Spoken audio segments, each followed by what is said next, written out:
ಹೇಳಿ sir. Sir ಇದು Omni ಒಂದು ಗಾಡಿ ಕಳ್ಸ್ಕೊಟ್ಟಿದ್ರಲ್ಲ, ಹಾ ಹೌದು ಸರ್. ಮಾಡಲ್ ಎಷ್ಟು ಗಾಡಿ ಇದು? 2009 ಸರ್ ಅದು. 2009. ಹಾ, ಓನರ್ ಎಷ್ಟಾಗಿದ್ರಣ್ಣ ಗಾಡಿ? ನಾನು ಎರಡನೇ ಓನರ್ ಸರ್. ಡಾಕ್ಯುಮೆಂಟ್ಸ್ ರನ್ನಿಂಗ್ ಇದೆ ಗಾಡಿದು? ಹಾ, ಎಲ್ಲ ರನ್ನಿಂಗ್ ಇದೆ. ಟೈರ್ ಎಲ್ಲ ಪಕ್ಕ ಇದೆ. ಗಾಡಿ ರನ್ನಿಂಗ್ ಎಷ್ಟಾಗಿದೆ?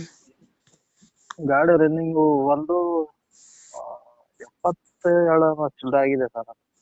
Tyre condition? ಗುಡ್ ಕಂಡೀಷನ್ ಇದೆ ಸರ್ ಟೈರ್. ಇಂಜಿನ್ ಚೆನ್ನಾಗಿದೆ ಗಾಡಿದು? ಇಂಜಿನ್ ಕಂಡೀಷನ್ ಎಲ್ಲ? ಹಾ, ಎಲ್ಲ ಚೆನ್ನಾಗಿದೆ ಸರ್. ಗುಡ್ ಕಂಡೀಷನ್ ಆಗಿದೆ ಗಾಡಿ. ಫೈವ್ ಸೀಟರ್ ಅದು. 5 ಸೀಟರ್? ಹಾ, ಓನ್ಲಿ ಪೆಟ್ರೋಲ್ ಗಾಡಿ ಸರ್. Only petrol? ಹಾ, ಎಷ್ಟು ಕೊಡುತ್ತೆ ಮೈಲೇಜ್ ಗಾಡಿದು?